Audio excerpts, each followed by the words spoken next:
Hello friends, in this video I will show how to transfer data from PDF in Excel. You can see we have this PDF and we will convert this data into Excel. Open the Excel, new file,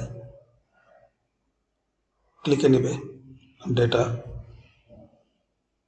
get data, click here, this drop down and from file and here select from PDF.